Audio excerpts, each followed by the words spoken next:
Good afternoon, learning partners. Today we have as our second speaker Mr. Channa, Channa Munasinghe. Channa, of course, represents the Chef Lanka restaurant. As you know, Chef Lanka, wherever the Sri Lankan events, the Sri Lankan social affairs are happening, Chef Lanka is a partner with all sorts of events around, and also Channa is the director membership of the Sri Lanka Business Council, as well as a professional. He's an aircraft engineer who is affiliated with Emirates Airlines. So we'll first listen to Channa and then we'll go for some questions we have lined up for Channa. All over to you. Let us know how you started this one. Tell us your story. So good afternoon, everyone. Okay.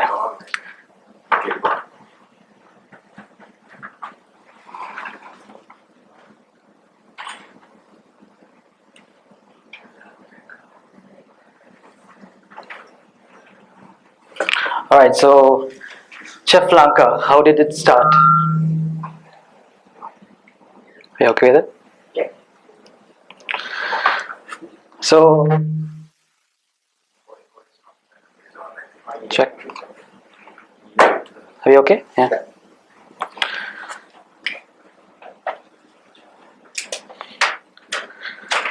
Alright, so Chef Lanka started in 1995. Not the brand name Chef Lanka. My mom was a very good cook.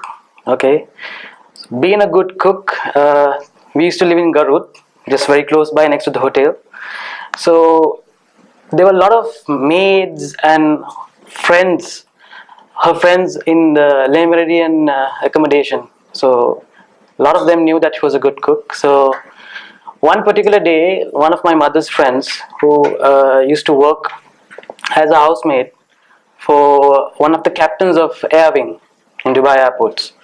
So because she cooks well, she came up to my mom and asked her that, you're cooking every day at home.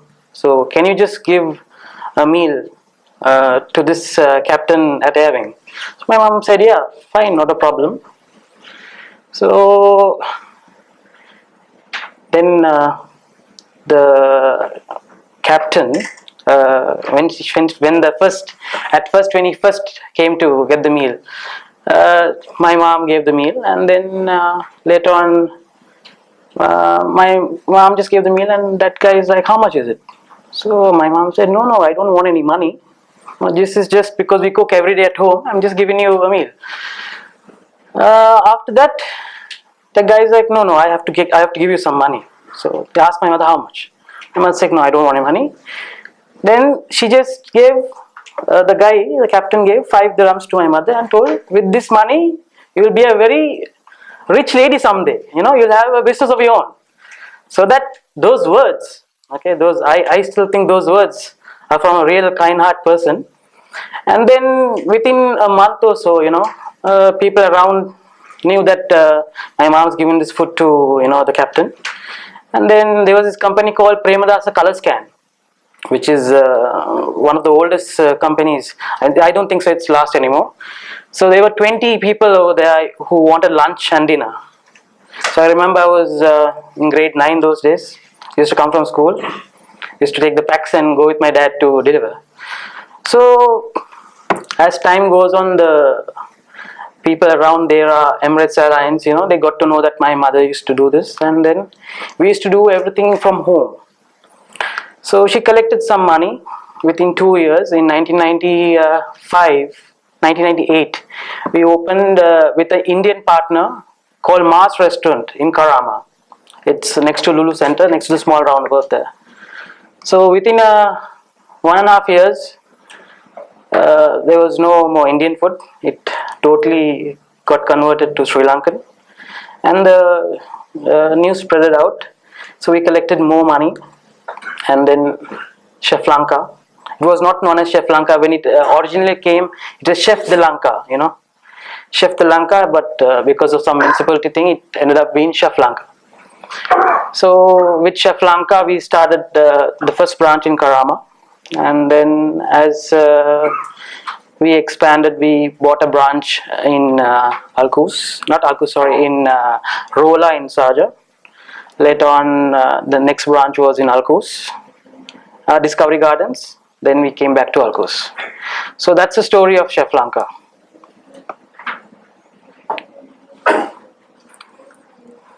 So, thank you, Channa. So, why do you still believe that you are a small businessman? See, when you talk about small business, we are still in Dubai, Ajman, Sharjah, and in Alcos. We still are in the small three cities. I would call, going more further ahead. My plan in the future is to expand to all the seven, cities in Dubai, and then going abroad. That's why I would say we are a small business till now. Okay, can you tell us a few examples of your hardest hurdles you had to overcome in your journey so far? See, the hardest hurdle would be the recession in 2008. 2008 was not a real good time. A lot of people were leaving Dubai. And business was very tough those days. So we had to relocate ourselves. We were in Al Nada, in what you call Rola initially, but then when we saw a lot of people moving towards Al Nada and all, we had to relocate ourselves to a place where we can get more footfall. So that's what I could say. On that.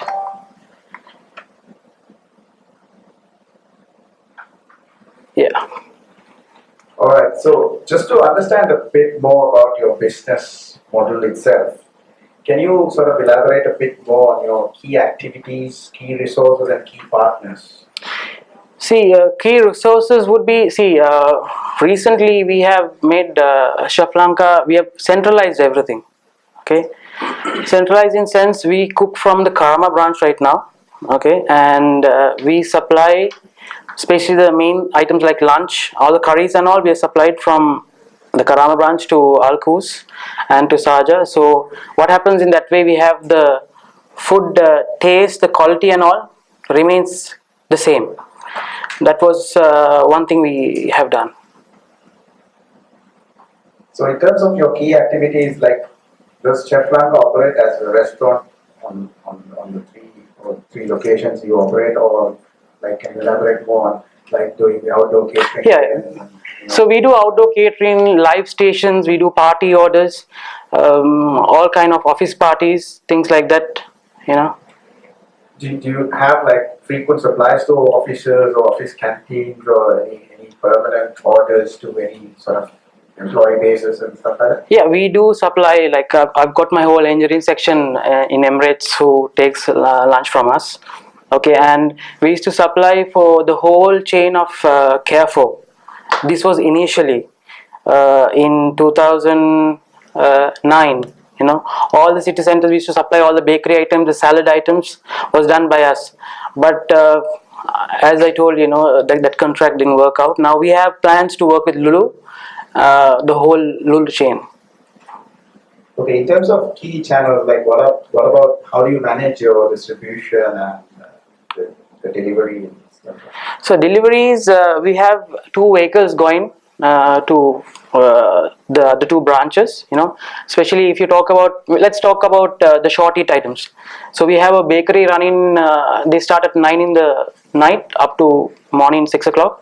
So we have a dispatch vehicle around 6:37. They go to the branches and they do the short eat items.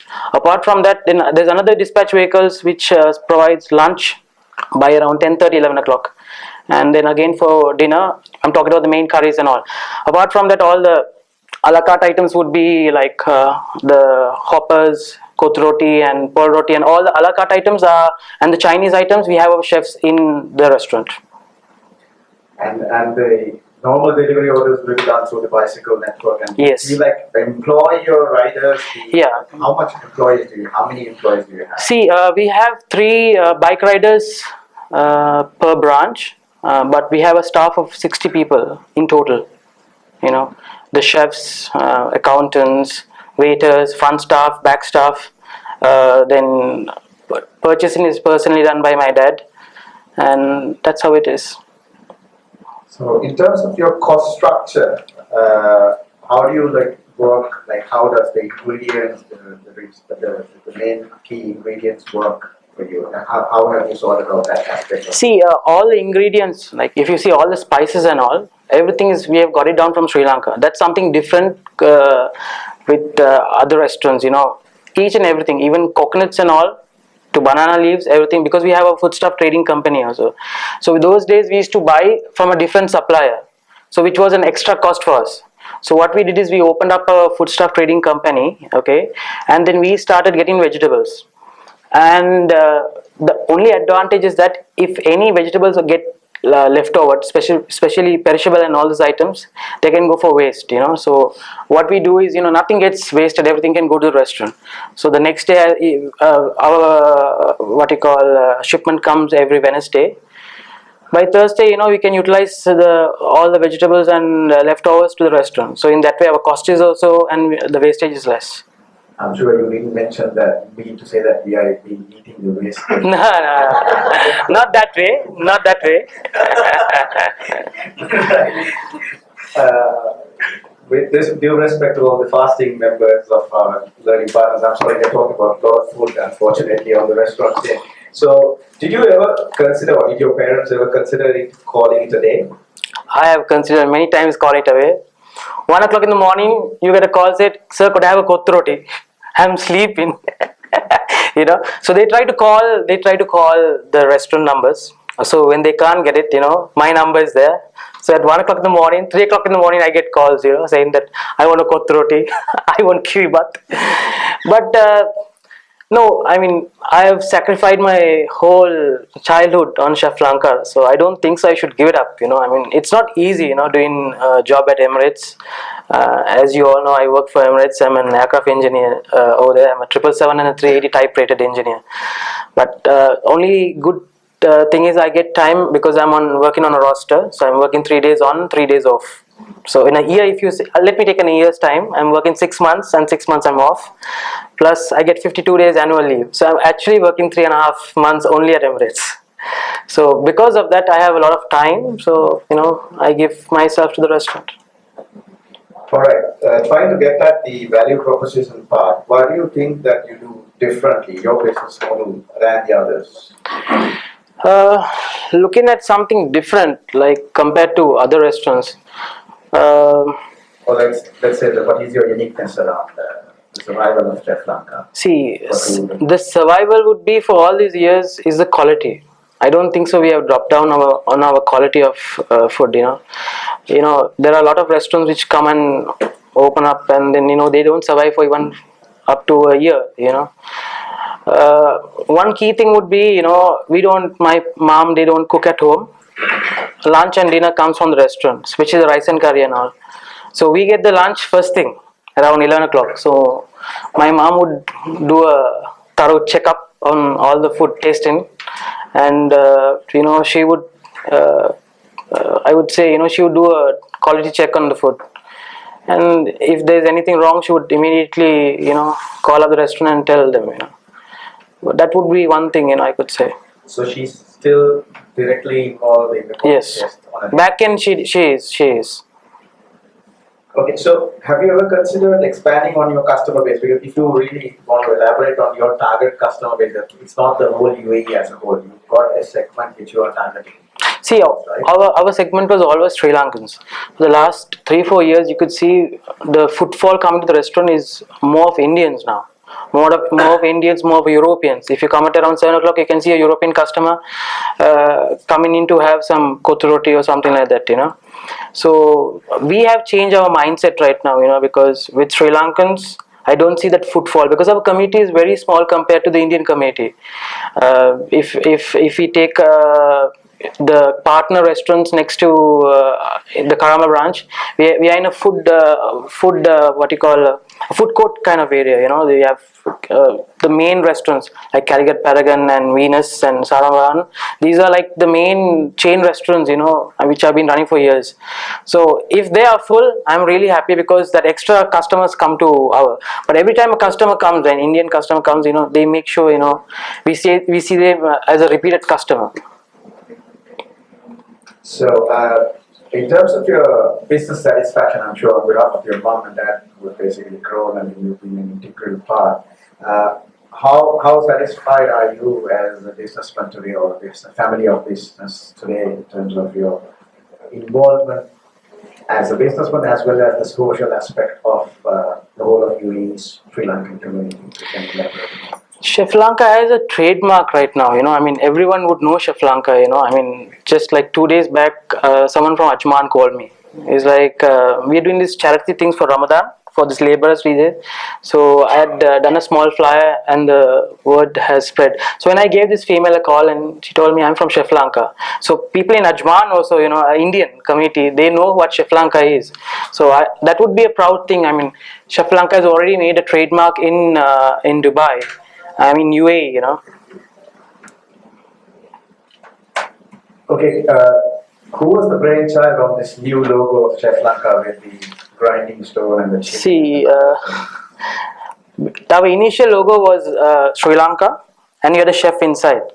So this was my idea, where you have, the grinding stone would be, what we use for kata sambal and all, and chili. A lot of people have misinterpreted us, saying that they think Sri Lankan food is very spicy. So I always educate our other customers and saying Sri Lankan food is not spicy. It's about the spices we use. So that's what our motto goes: as taste of real spices. We get different spice. Our food is very rich in spices, and if you see the tag mark or the line, which is a Sri Lankan flag colors, that's what I have taken over there. So it's like a rolled, folded Sri Lankan flag, yeah.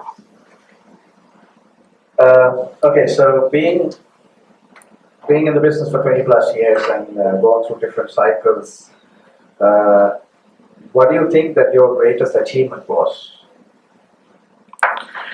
Achievement. What is your most satisfying moment, if you want to call it? See, we've been expanding every couple of years. I mean, one after the other, So I could say greatest achievements. See, we have got into different communities. I mean, you could say before it was only the Sri Lankans who knew us. Now it's so many other communities who are getting to know us, and we are well known in that community. So that would be an achievement, I would say. I mean. Okay. One question for me before we sort of go into the general group. In terms of your competition around, we've seen different kinds of restaurants coming up and targeting different segments, along with a few Sri Lankan restaurants also coming and targeting probably the same segments you are in. So how do you sort of try to combat this situation in terms of marketing, business development? How do you what are your sort of new areas of focus? We have seen certain differences with your generation coming through with social media and stuff like that. But like, how do you see this going forward? See, social media plays a very important role nowadays. They could really put you to a higher level, or it could really get you to a place where you don't want to go there. So we have done a lot of campaigns on Facebook. We have done a lot of meal offers coming up right now. Because now the situation in Dubai, where you see a lot of people have not much of money. They look for offers. Now, recently, last month there was this 3-day event where everything was on sale for from 70 to 80% or 90% off. So we are coming up with some offers like family meal plans. Okay, and we are coming up with a new flyer, which when a customer comes to us with that, there are a lot of offers like buy one get one free, things like that. Do you see yourself expanding into new territories or within UAE to different Emirates or different cities? Not right now, but we'll see in the future, hopefully. Okay, so what is your message to any budding businessman who wants to take up entrepreneurship in the future? See, you need to be really passionate, on what you do. You need to know what you're doing actually exactly, because you should know now in this field, we've been here for so many years, we know the loopholes. I would say that would be one. You need to be passionate, you need to be really dedicated, and you need to keep the quality of food. If you're especially in the food industry, you need to keep the quality and quantity standardized. If you mess up in any of this, you'll crash down very soon. All right, Channa, thank you very much. So I'll now leave to our fellow learning partners to ask any other question you want to clarify yourself.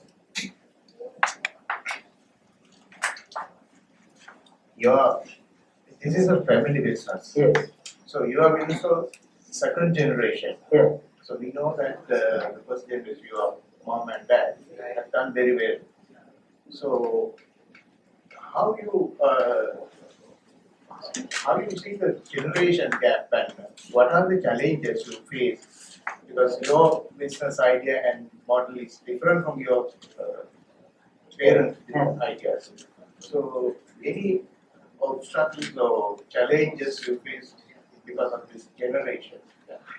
See, parents are always old school, as you know them. We are into technology, and my mother would prefer to do everything manually. Whereas like recently we have integrated into a centralized system. Yeah, where those days, for example, if you want to see the sale of the restaurant at this particular moment, you can't do that. You have to wait till the end of the day.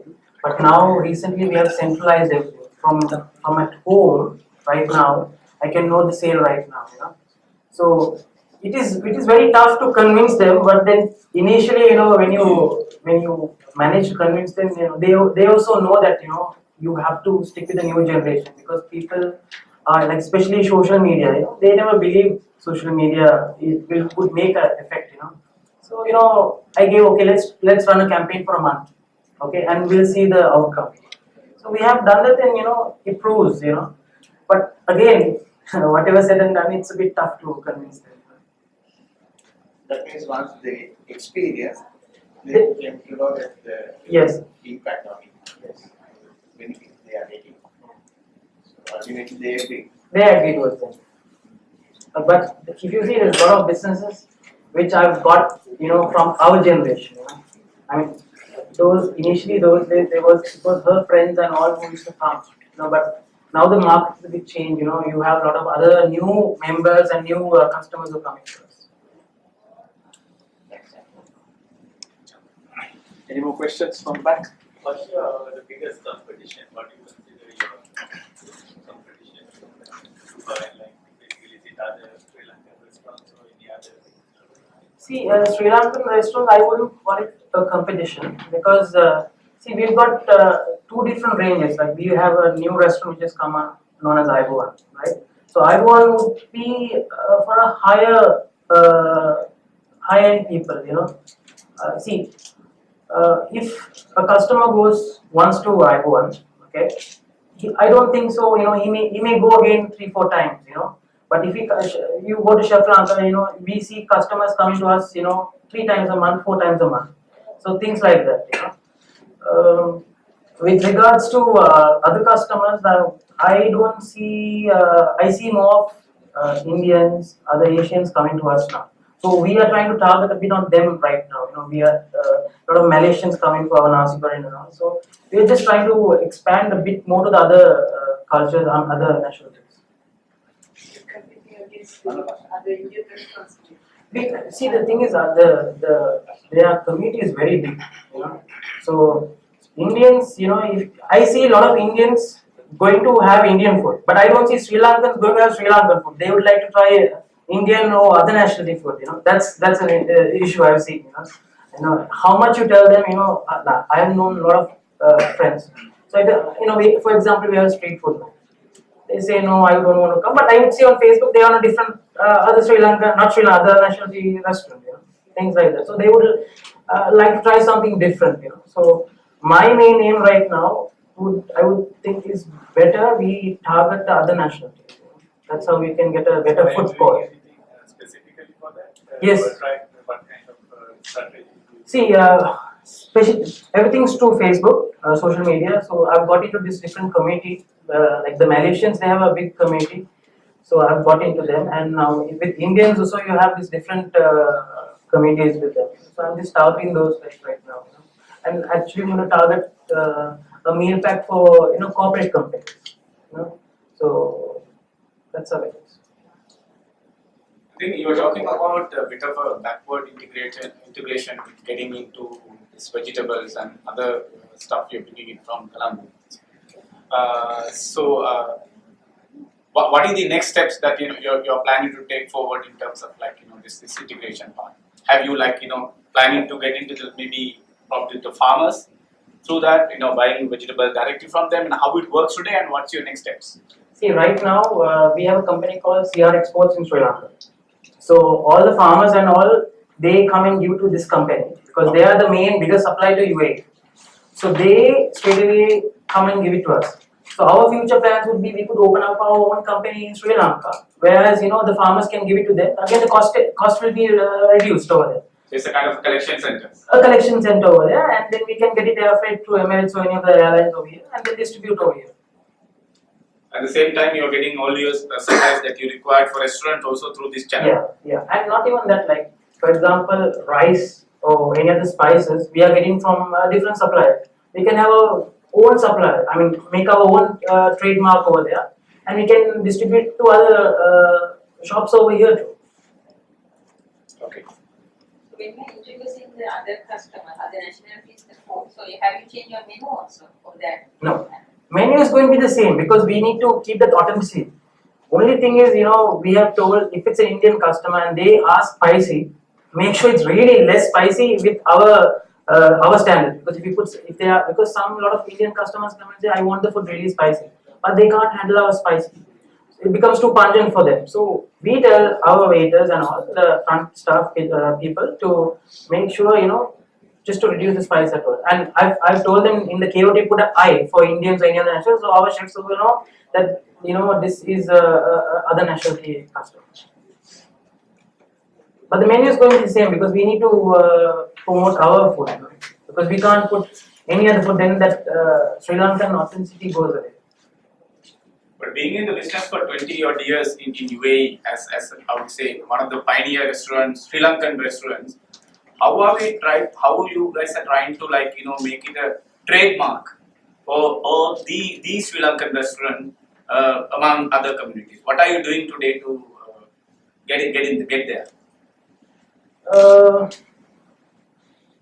We are, first of all, we have done couple of changes. Like initially our interior was not good, so with the interior, I think so ambience makes a big difference. That's exactly what I'm You understand? Yeah. Ambience makes a big difference. Those days our restaurant walls were just painted just white. Now we've got a theme like a candy theme, you understand? If you go to the cornermost end over there, we have a ball theme, and then we have the sea grey. So we are portraying, like a bit of tourism also kind of thing, so people should come and see, okay, I just don't want it to be a normal restaurant, that there should be some promotion happening, So that's what we do, this street food buffet, which is on every Wednesday. On street food, we don't put our normal rice and curry or kottu and everything what you find in Sri Lankan streets. We're trying to promote, and moreover, I want to promote this to other nationalities, so they get a taste of Sri Lanka. Any other questions from the back? Yeah, Channa, I just want to know, obviously in the food business, you think people are tend to complain even if the food is on a certain standard, they would be complained. So, do you have any sort of complaint management system and turnaround improvement system in place? See, with regards to food, with taste especially, I would like it spicy, you wouldn't like it spicy. It's very tough. This problem will always be there, because you can't convince a customer because he would like a dal curry a bit more sour, thing like that. One person would like kirata only I think I'm just talking about fish curry or something like that. So it's very tough to, I could say, satisfy people, But we try to be in the middle, But with regards to food, I make sure our waiters, when they ask our customers, how do they want it, especially if the spiciness, how do they want it really pungent or not, and different ways, we can ask them. We double check on that, Customer complaints do come. I think so every week I'll get 2 or 3. But then, in return, we tell them, you can come back, refund the money, or we give them something FOC. So just to retain them back, things like that. But definitely through WhatsApp and through Facebook, I get a lot of complaints. But we do resolve them. I mean, when you talk to them in a good manner, they try to understand, and then they appreciate it. Well, I think with that, Channa has given us a lot of insights on how Chef Lanka survived and plan to expand on to the future. And on top of your entrepreneurial work which you do as Chef Lanka itself, we know that you as a family, yourself personally and your mom and dad personally get involved in a lot of social welfare activities, and even currently you are leading some of these flood donation campaigns and all. You want to elaborate a couple of minutes on that, just to let us know that side of social entrepreneurship? Yeah, with social services and all, like for the flood relief these days, we had a meeting a couple of days back. All our branches, we have kept a box over there. Anyone, there are 3 items what the Consul General has requested as soon as possible. Those are canned fishes, tins, 7 tins, baby pampers, and ladies sanitary wares. So now today mornings, a lot of people call me, and we have arranged boxes at all 3 restaurants. Because we have our drivers going a couple of times in a day. So anyone who wants can actually drop anything in any of our branches, and then we can supply to the consulate and fry food. We are driving this a lot, and with Emirates also right now. We have I made a group on Facebook also, EK Sri Lankans, and I want all the people in Emirates to join all the because we have a big crowd in Sri Lanka working for Emirates. So we are pushing everyone. In case of on a time like this, there's a word, the communication which goes across, and people can help out. All right, Channa, thank you very much for spending your valuable time with us, and we really appreciate it. And thank you very much.